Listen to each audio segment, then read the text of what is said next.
신앙생활 하다 보면 늘 충만한가요? 늘 뜨겁고 막 믿어 의심치 않고 늘 기쁘고 그렇지만은 않죠. 의심할 때도 있고요. 흔들릴 때도 있고요. 또 하나님 앞에 질문할 때도 있습니다. 하나님, 이 상황을 내가 어떻게 해석해야 합니까? 어떻게 바라봐야 하고 어떻게 받아들여야 합니까?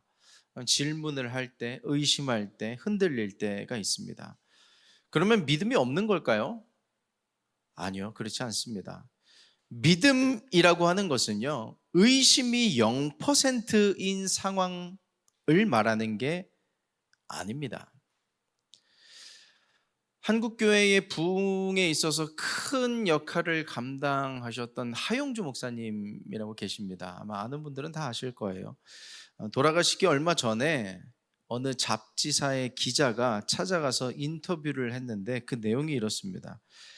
목사님은 죽는 것이 두렵지 않으십니까? 라고 질문을 하셨대요. 근데 대답을 하시는 것이 왜 두렵지 않겠습니까? 솔직히 말씀드리면 과연 천국이 있을까 싶은 때도 있었습니다. 라는 그런 대답을 하셨다고 하는 이야기를 들은 적이 있습니다. 일생 동안 목회를 하시면서 이렇게 큰 어떤 교회의 성장과 부흥의 역사를 일으키셨던 목사님의 대답치고는 믿음 없는 말처럼 들리지 않나요?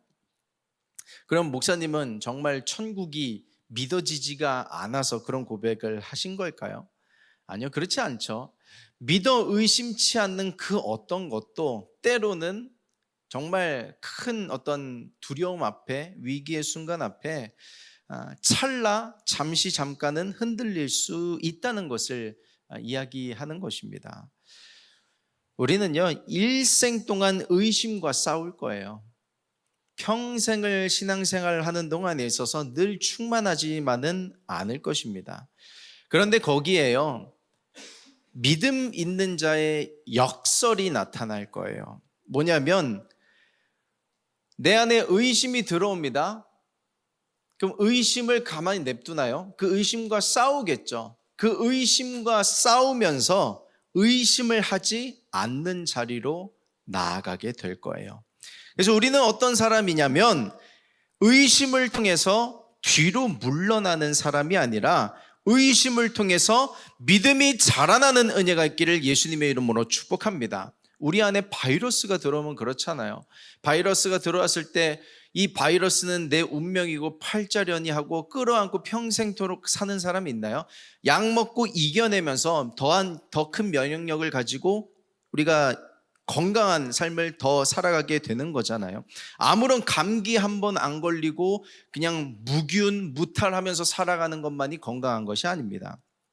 그래서 우리는요, 흔들리면서도 믿음을 가져야 해요. 내 안에 의심이 들어왔을 때 그것을 난 왜 이럴까? 난 잘못됐어 라고 생각할 것이 아니라 그 의심을 통해서 뒤로 물러가는 것이 아니라 의심을 통해서 더 앞을 향해 나아갈 수 있는 저와 여러분이 되기를 예수 그리스도의 이름으로 축복합니다. 단지 내가 의심을 위한 의심을 하는 것인지 아니면 더 온전히 믿기 위해서 의심하고 흔들리는 것인지를 잘 구분해야 하겠죠. 그래서 믿음은 흔들리면서 성장하기도 한다는 것을 꼭 기억하시길 부탁드립니다. 만약에 흔들리고 계신 믿음이 있으세요? 내 신앙이 근간이 좀 흔들리는 것 같아. 내 지금 상황이 나 전에는 안 이랬던 것 같은데 왜 이렇게 믿음이 흔들릴까? 신앙이 흔들릴까 하는 분 계세요? 걱정하지 마세요.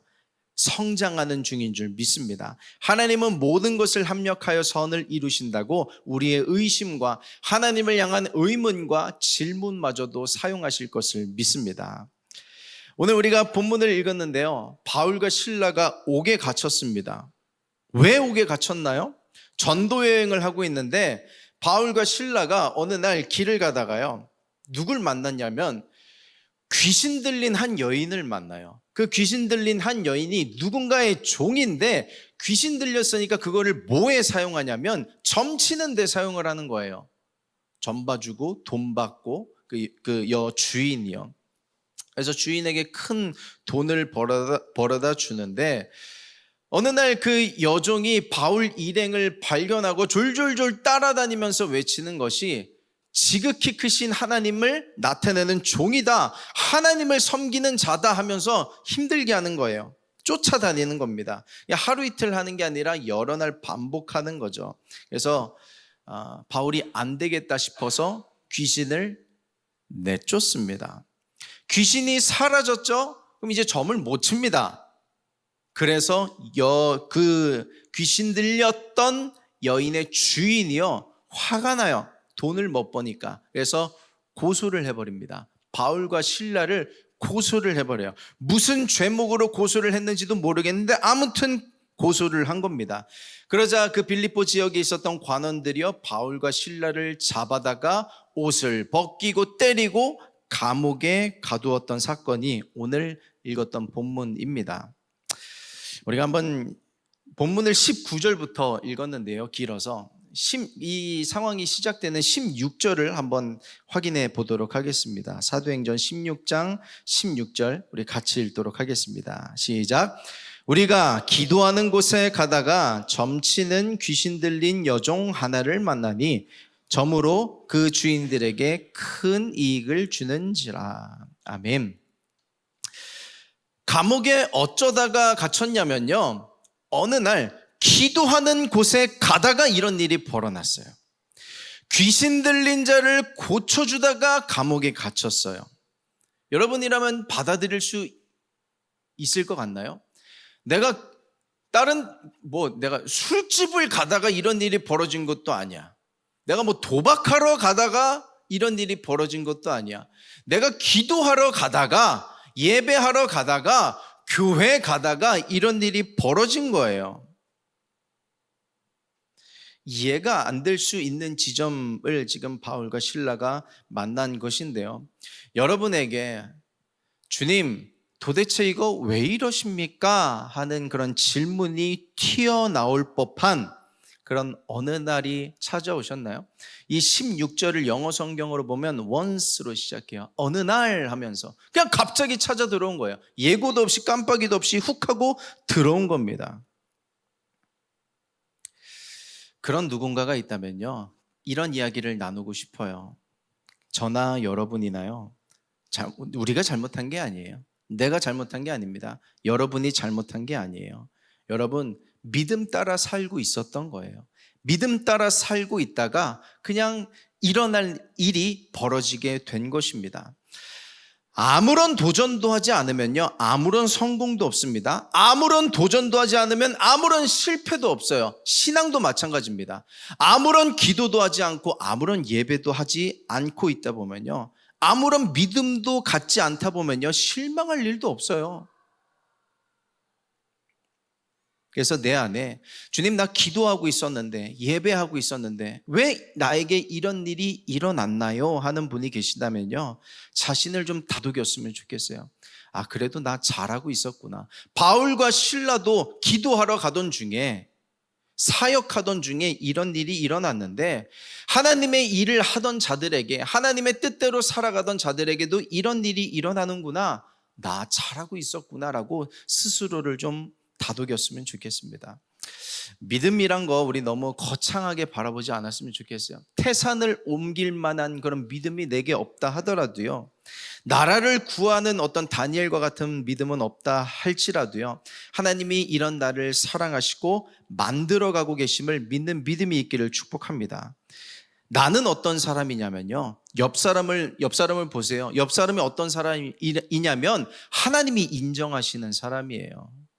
지금의 우리의 좌표에 상관없이요, 지금도 훌륭하지만요, 훗날 하나님께서 크게 쓰실 인물들이 여러분들이고 저인 줄 믿는 믿음이 있기를 예수님의 이름으로 축복합니다.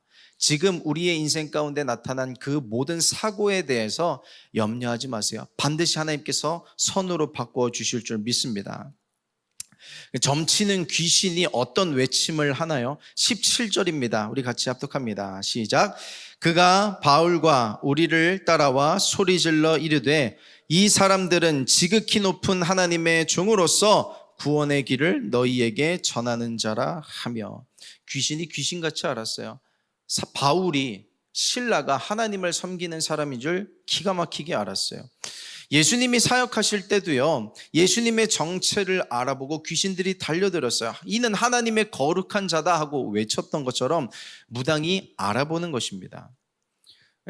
제가 가끔 얘기하는 것이, 여러분 점 보러 가신 적 있으세요? 무당집, 사주팔자 그런 데 가본 적 있으세요? 뭐 있다고 손은 안 들겠지만 저는 가본 적은 없는데 궁금해요. 이게 목사가 가면 큰 신 섬기는 자는 나가십시오 그런 말을 할 것인가, 어서 오십시오 할 것인가, 가끔 궁금해요. 지금 사도 바울이, 신라가 하나님께 쓰임받는 사람이란 것을 마귀도 알았던 것입니다. 근데 바울만 그래요? 신라만 그래요? 아니요. 저나 여러분이나 피차가 일반입니다. 지극히 높으신 하나님의 자녀가 저이고 여러분이에요. 기도하던 중에 어떤 일이 나타났어요. 내가 예배하던 중에 하나님을 위해서 잘 사역하고 있다고 생각했는데 어떤 일이 뻥 하고 터졌어요. 그거 하나님이 반드시 책임져 주십니다. 우리는 그 믿음이 있어야 돼요. 의심도 있죠. 과연 이것을 어떻게 해결할 것인가, 어떻게 타개해 나갈 것인가, 하나님이 하실 것입니다. 내 인생에 나타난 모든 사건과 사고들 하나님께서 역전시켜 주실 것을 믿는 믿음이, 소망이 오늘 예배를 통해서 다시금 생겨나게 되길 예수님의 이름으로 축복합니다. 마귀는 계속해서 가져갈 거예요. 너의 인생에 아무런 변화도 나타나지 않을 거야. 그러니까 이대로 가라앉게 될 거야. 그 모든 생각들이 소망을 가져가는 그 모든 어둠의 그림자가 예수 그리스도의 이름으로 떠나가는 은혜가 있기를 예수 그리스도의 이름으로 축복합니다. 월드컵 기간이잖아요. 첫 번째 우리나라 경기가 체코와 있었습니다. 체코와의 경기가 끝나고 한 기자분이신 것 같아요. 이강인 선수에게 질문을 던지는데 그 질문의 내용이 그거였습니다. 고산지대에서 훈련을 하고 경기를 하셨는데 힘들지는 않으셨습니까?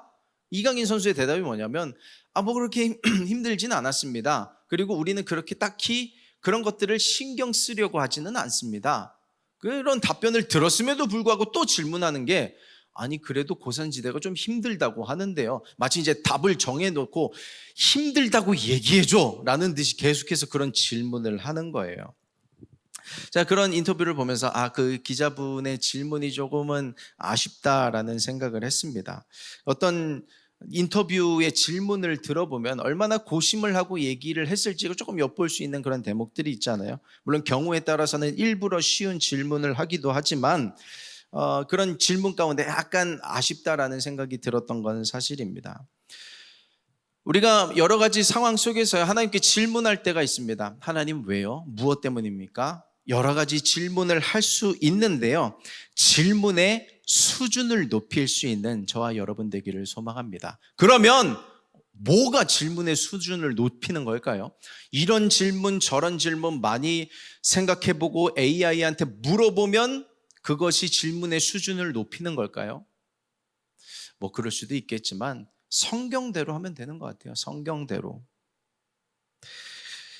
사도 바울과 신라가 그 질문을 하나님 앞에 어떻게 승화시켰는지를 한번 보도록 하겠습니다.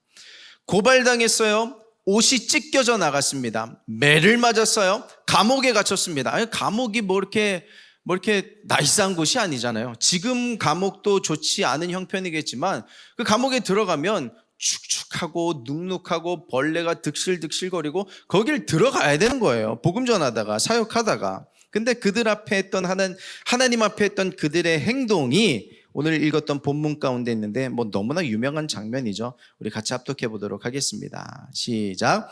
한밤중에 바울과 신라가 기도하고 하나님을 찬송함에 죄수들이 듣더라. 이에 갑자기 큰 지진이 나서 옥터가 움직이고 문이 곧 다 열리며 모든 사람의 매인 것이 다 벗어진지라. 아멘. 그들의 질문이 뭐였어요? 기도였어요. 그들의 질문이 뭐였어요? 찬양이었어요. 질문이 나올 법한 그 상황 가운데서요, 찬양으로 하나님께 질문하기를 예수님의 이름으로 부탁드립니다.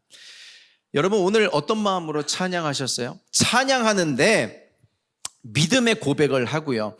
하나님의 영광을 높이는 그런 가사의 찬양을 부를 때 내 마음의 상황과 그 찬양의 고백이 똑같았던 때가 많이 있나요? 저는 없을 때도 있어요. 찬양의 가사의 표현과 내 마음의 상황이 다를 때가 있어요.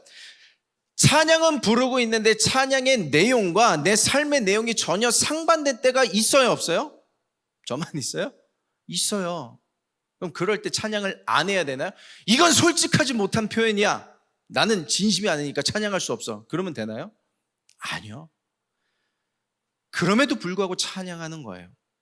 왜요?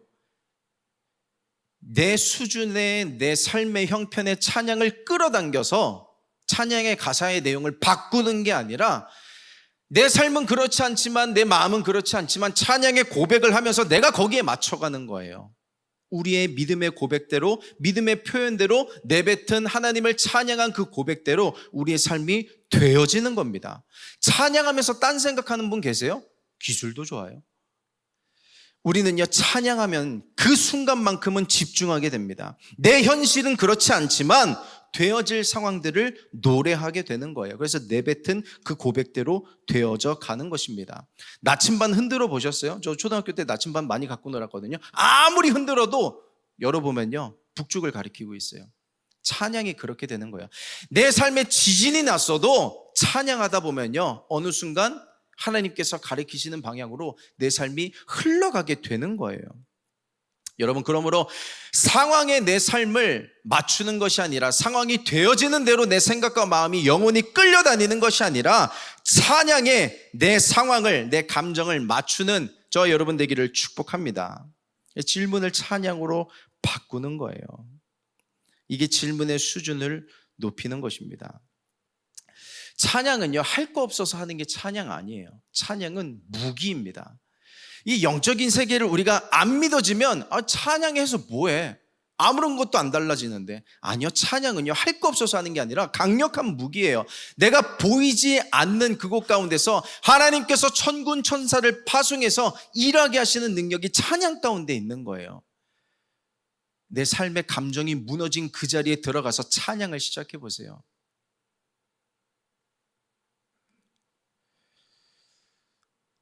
이번 주에 신방을 다니면서 한 성도님을 만났는데 마음이 낙담되고 낙심됐을 때, 무너졌을 때 자신의 골방에 들어가서 찬양을 2시간을 부르신대요. 똑같은 찬양을 2시간을 부르신대요. 그리고 성가대에 서서 찬양하고 연습하고 하다 보면 하나님께서 내 마음을 위로해 주시고 평강을 주신다는 것을 경험하신 그 고백을 하시더라고요. 저도 운전할 때 차 안에서 웬만하면 찬양을 듣습니다. 뭐 일부러 듣기도 해요. 왜냐하면은 뭐 직업을 떠나서 이제 찬양 인도를 해야 되니까 뭐 선곡할 때 도움이 되기도 하고요. 그리고 문제는 뭐냐면 내가 요즘 노래를 몰라요. 뭐를 들어야 될지 모르겠어요. 그래서 찬양을 들어요. 근데 뭐 그렇다고 해서 이제 아예 세상 노래는 안 듣지는 않아요. 가끔 이제 옛날 노래나 뭐 이런 거 골라 듣기도 하는데 그게 제 마음을 뭐 위로해 주진 않아요.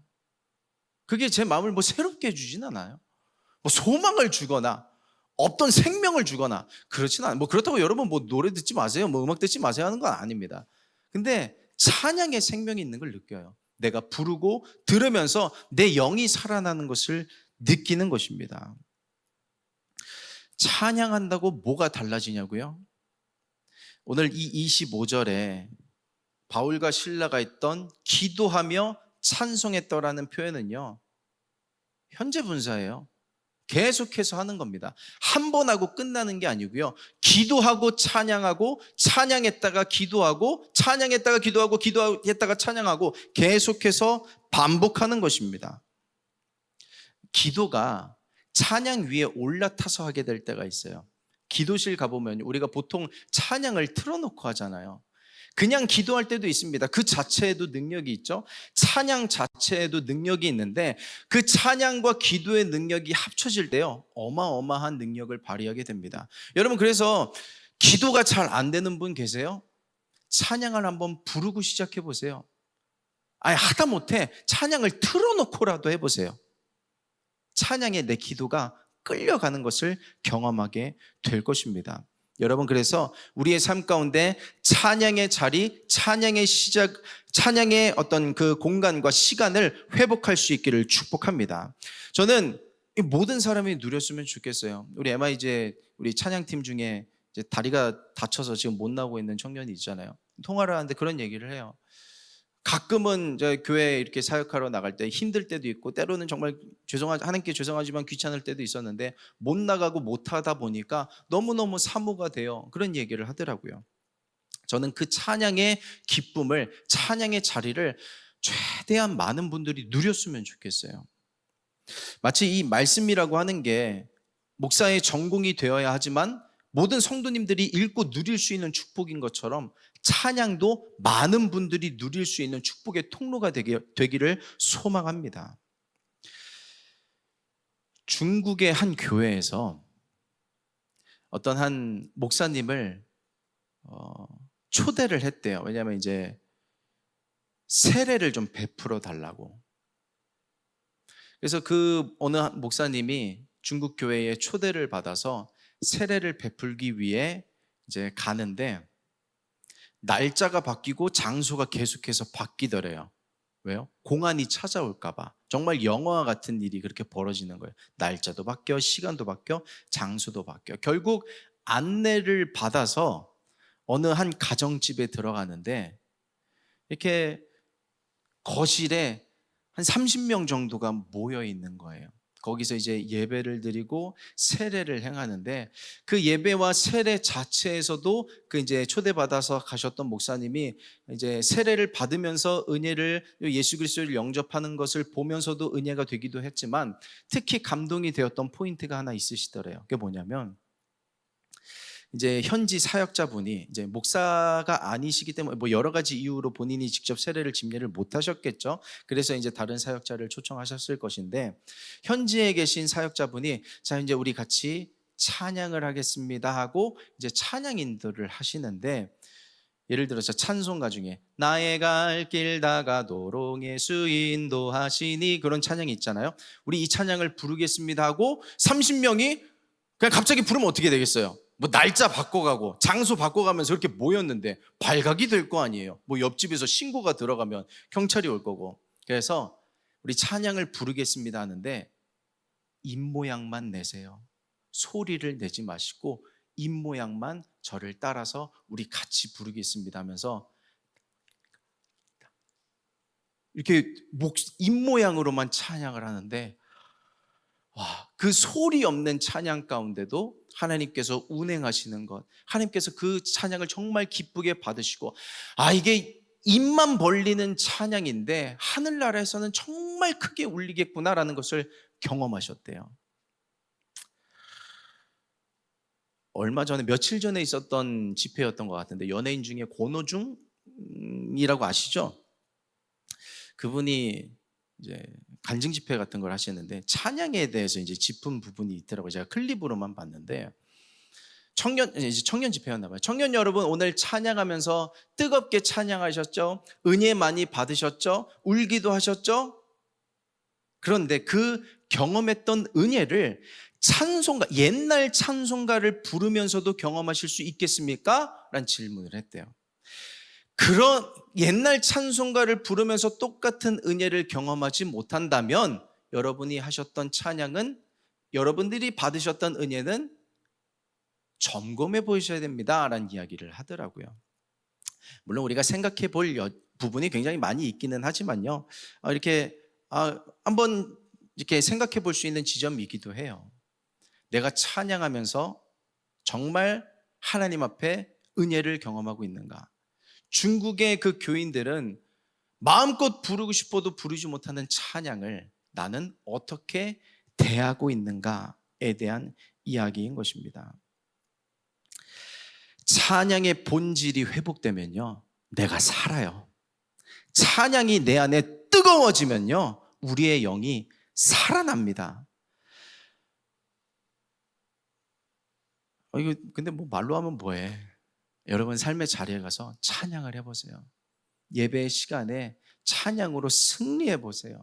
그 안에 생명이 있고 능력이 있다는 것을 반드시 경험하게 될 줄 믿습니다. 그러므로 찬양의 자리를 잃어버리지 마세요. 도망가지도 마시고요. 감내하십시오. 그 이야기를 오늘 본문을 통해서 한번 볼게요. 바울이 이제 신고를 당하고 관원들이 찾아왔는데 옷을 벗겨요. 태형, 때립니다. 그게 이제 그 당시에 행해졌던 일반적인 이제 처벌 같은 거였는데 로마 시민권자들에게는 하지 않았던 벌이었어요. 근데 우리가 다 알고 있듯이 바울과 실라는요, 로마 시민권자였거든요. 그러면 왜 나 시민권자입니다 라고 말하지 않고 그 태형을, 그 수치를 감옥에 들어가기를 마다하지 않았을까요? 말할 시간이 없어서? 그 시간을 안 줬기 때문에? 기회를 안 줘서? 입을 틀어막아서? 아니요. 의도가 있었어요. 우리 한번 37절 읽고 가겠습니다. 우리 같이 합독합니다. 시작. 바울이 이르되 로마 사람인 우리를 죄도 정하지 않고 공중 앞에서 때리고 옥에 가두었다가 이제는 가만히 내보내고자 하느냐? 아니라 그들이 친히 와서 우리를 데리고 나가야 하리라 한대. 시간이 지났어요. 이제 뭐 옥문이 열렸고 다 빠져나왔는데 그 관원들에게 바울이 하는 말입니다. 그렇죠. 우리 사실은 로마 시민권자야 하면서 그들이 이제 깜짝 놀라는 장면인데 왜 그랬을까 하는 거예요. 왜 그랬을까? 제가 한 3가지 정도로 정리를 해봤습니다. 첫 번째, 여기 37절에 보시면 바울이 이르되 로마 사람인 우리를 죄도 정하지 않고란 표현이 있습니다. 죄도 정하지 않고란 표현은 뭐냐면 내가 죄가 없단 말은 아닙니다. 그런데 죄목을 정하지도 않았잖아요. 그냥 일방적으로 드라이브해서 몰고 간 겁니다. 내가 감옥에 갇혔던 것은, 그 모든 형벌을 받았던 것은 내가 죄가 없다고 하는 것이 아니라 인정하는 것입니다 라는 표현의 일부였던 거예요. 예를 들면 그런 거죠. 우리가 일본에 가서 복음을 전합니다. 중국에 가서 북한에 가서 이슬람 국가에 가서 전도 선교를 한다고 쳐볼게요. 그러면 그 나라의 법을 다 지키면서 복음을 전할 수 있을까요? 없어요.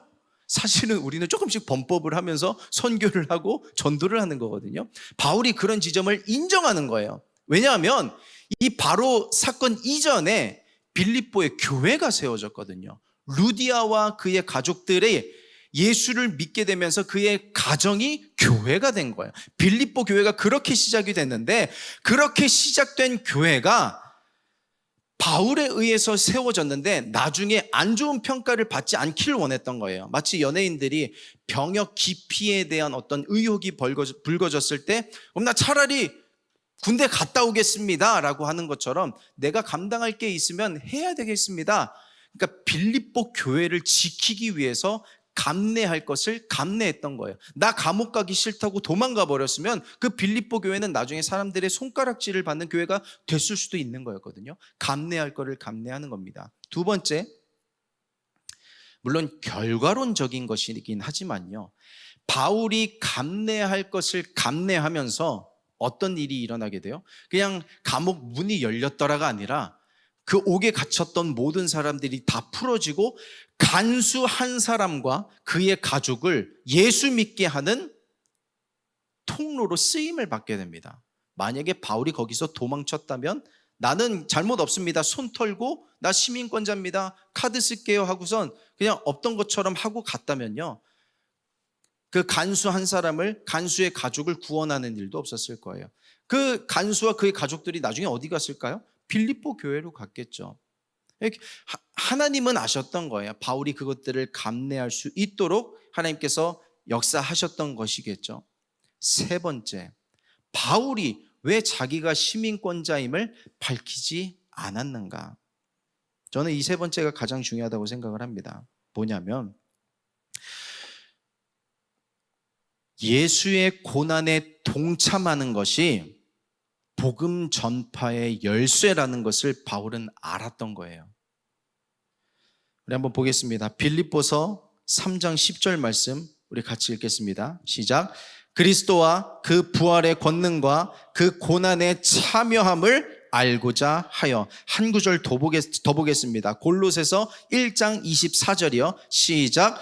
그리스도의 남은 고난을 그의 몸된 교회를 위하여 내 육체에 채우노라. 아멘.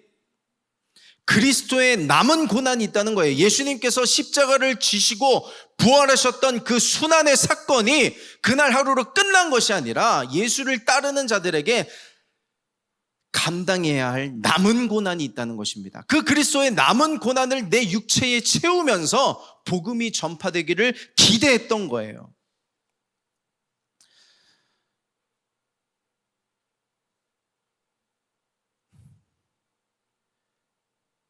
편안한 삶을 추구하면요, 신앙도 편안하면요, 아무런 역사가 나타나지 않습니다. 복음의 역사는 박해의 역사와 같이 왔어요. 여태까지 구약의 역사를 보세요. 많은 선지자들이 말씀과 함께 박해를 받았거든요. 신약도 마찬가지고 그 이후에 신약시대 이후에 지금에 이르기까지 복음이 전파가 되고 폭발이 됐던 그 모든 곳에는 순교의 역사와 그리스도의 고난을 채우는 일들이 있었던 거예요. 그러면서 박해 속에서 고난 속에서 더 풍성한 열매를 맺게 됐던 것이었습니다. 요즘 지금 세대에서 자라나는 어린 아이들이 감내할 수 있는 능력이 없다 그러잖아요. 너무 쉬운 것만 도파민에 절여져서 우리의 신앙이 자꾸 내가 하고 싶은 것만 하고 싫은 건 하기 싫고, 그리스도의 남은 고난은 내가 채울 게 아닙니다. 저가 채우겠죠. 다른 사람의 몫이겠죠. 아니요, 내가 채워야 할 그리스도의 남은 고난이 있는 것입니다. 누군가에겐 찬양의 자리가 그럴 것이고요, 기도의 자리가 그럴 것이고요, 누군가에게는 예배의 자리가 그럴 것이에요. 여러분, 그래서 주를 위해서 감내할 것은 감내할 수 있는 저와 여러분 되기를 예수님의 이름으로 부탁드립니다. 그러면서 우리가 잃어버리는 것이 아니라 조금씩 앞으로 나아가는 믿음을 소유하게 될 것이에요. 의를 위해서 박해를 받을 때 하늘에서 상이 크다는 것을 팔복에서 말씀을 하셨죠. 마태복음 5장 10절 말씀 우리 같이 합독하도록 하겠습니다. 시작. 의를 위하여 박해를 받는 자는 복이 있나니 천국이 그들의 것입니다. 아멘. 무언가 내가 주를 위해서 하는 것을, 섬기는 것을, 헌신하는 것을 두려워하지 마세요. 그것을 하다가 박해를 받을지라도, 순환과 고난이 있을지라도 그것을 감당할 것을 감내하는 자에게 복이 있나니 천국이 그들의 것임이라. 하늘의 상급과 이 땅에서의 상을 받는 저와 여러분이 될 줄 믿습니다. 주님, 내가 고민이 있습니다. 고심이 됩니다. 너무 힘듭니다. 버겁습니다. 어렵습니다. 답답합니다. 하는 그 모든 것들이요, 꼭 멜로디를 붙여야 되나요? 그 자체가 찬양이 될 거예요. 성경을 보세요. 시편을 보세요. 다윗이 딱 그랬거든요. 그게 시편이 될 줄 다윗이 어떻게 알았어요? 나는 그냥 탄식했을 뿐인데, 감사했을 뿐일 때, 때로는 원망했을 뿐인데, 때로는 누군가를 저주했는데 그게 노랫말이 됐잖아요. 찬양이 됐잖아요.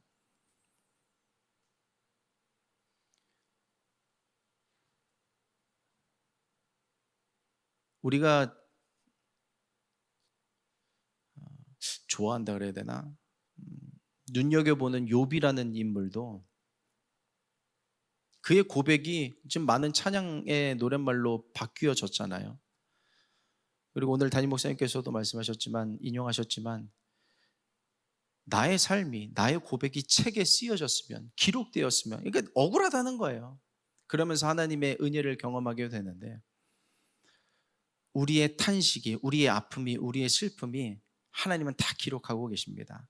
그 자체를, 찬양은 아닌 것 같아, 이게 노랫말은 아닌 것 같아, 근데 그 자체로도 하나님의 사랑하는 자녀에게서 나오는 소리라면 찬양으로 들으시는 거예요. 그러면서 그 찬양을 받으시면서 하나님이 저와 여러분을 위로하실 것입니다. 내가 너를 안다. 내가 너를 위로하노라. 내가 너를 축복하노라. 그 찬양을 받으신 하나님의 되갚아 주시는 위로와 평강이 저와 여러분들에게 임하게 되기를 예수 그리스도의 이름으로 축복합니다. 그 다윗의 고백이요, 지금 여러 사람들을 살리고 있어요. 그것처럼 여러분이 겪고 있는 아픔이 훗날 누군가를 살리게 되는 경험이 될 줄 믿습니다. 그래서 우리는 지금 누군가를 구원받게 하기 위해서 걸어가고 있는 중인 거예요. 누군가를 살리기 위해서 걸어가고 있는 중인 거예요. 저는 그런 거 모르겠고 저 힘들다고요. 아니, 우리는 그렇게 살기 위해서 지어진 존재가 아니에요. 내 부르심이라는 거, 오늘 콰이어에서도 찬양해 주셨지만 내 소명이라는 거, 나 혼자 잘 먹고 잘 살기 위해서 내가 이 땅에 온 것이 아니라 하나님을 높이고 누군가를 구원받게 하기 위해서 우리가 부르심을 받은 거거든요. 그렇게 우리의 전 인격적인 삶으로 주를 찬양하는 인생이 될 때 바울과 실라의 그 아픔들이 어떤 한 인생을, 가족을 구원하는 역사를 일으키게 되었듯 저와 여러분들의 아픔과 슬픔이 훗날 하나님께서 사용하실 은사가 돼서 한 사람을 살리는 데 쓰임받는 저와 여러분이 될 줄 믿습니다. 빌립보라고 하는 곳은요, 이제 로마령이었어요. 황제 숭배를 하던 곳이었습니다. 황제의 명령을 어기면 이제 감옥에 갇히게 되는데, 그 황제의 주권과 권세가 하나님의 능력 앞에 아무것도 아닌 것처럼 그냥 부서져 버렸어요. 열려 버렸어요. 그 뒤에 일어난 일을요, 우리 다 알고 있는 대목이지만요, 한 번 더 확인하겠습니다. 바울과 간수의 대화죠. 30절부터 32절 말씀 우리 같이 합독하도록 하겠습니다. 시작. 그들을 데리고 나가 이르되 선생들이여 내가 어떻게 하여야 구원을 받으리까 하거늘 이르되 주 예수를 믿으라 그리하면 너와 내 집이 구원을 받으리라 하고 주의 말씀을 그 사람과 그 집에 있는 모든 사람에게 전하더라. 아멘. 간수가 질문을 합니다. 어떻게 하여야 구원을 받으리까? 우리도 하나님께 질문하잖아요. 어떻게 해야 내가 이 상황 가운데서 벗어날 수 있습니까? 어떻게 해야 이 문이 열릴 수 있습니까? 우리도 하나님께 질문하잖아요. 간수의 질문과 우리의 질문이 뭐 다를 바 없습니다. 근데 바울의 답이 뭐예요? 단순합니다. 주 예수를 믿으라 그리하면 구원을 얻으리라. 아멘. 이게 간수만 믿어야 할 말이 아니고 오늘 내가 믿어야 할 말인 거예요. 간수는 이 말을 아멘으로 받음으로써 그와 그의 가족이 구원을 얻었습니다. 그래서 주 예수를 믿으라는 말은요, 간수에게만 해당되는 말이 아니라 오늘 나에게 해당되는 말이에요. 주 예수를 믿으라. 주 예수를 믿으라. 주 예수를 믿는 자는요, 찬양해요. 주 예수를 믿는 자는요, 기도합니다. 제가 몇 번이고 얘기하지만 왜 기도 안 해요? 왜 찬양 안 해요? 습관이 안 돼서? 맞습니다. 근데 또 다른 이유 중에 하나가 뭐예요? 사실은 안 믿어지는 거예요. 기도한다고 그 기도대로 되어지지 않을 것이라고 생각하는 거예요. 왜 찬양 안 해요? 찬양한다고 해서 무슨 변화가 일어난다고? 안 믿어지는 거예요. 근데 오늘 바울이, 예수님께서 오늘 말씀을 적어 놓으시면서 저와 여러분들에게 하신 말씀이 뭐예요? 주 예수를 믿으라 그리하면 너와 내 집이 구원을 받으리라. 오늘 그 믿음이 다시금 살아날 수 있는 저와 여러분 되기를 예수님의 이름으로 축복합니다. 우리 마음을 열고 예수님을 모셔드리고 그분을 찬양할 때 뭐 어떻게 하면 지진을 일으킬 수 있겠어요? 어떻게 해야 그 문을 열 수가 있겠어요? 근데 하나님이 일하실 거예요. 옥문이 열리고 메인 것이 벗어지는 것을 경험하게 될 줄 믿습니다. 삶의 자리에서 기도를 시작하고 삶의 자리에서 찬양을 다시금 시작할 수 있는 저와 여러분이 되기를 예수 그리스도의 이름으로 축복합니다. 같이 기도하겠습니다.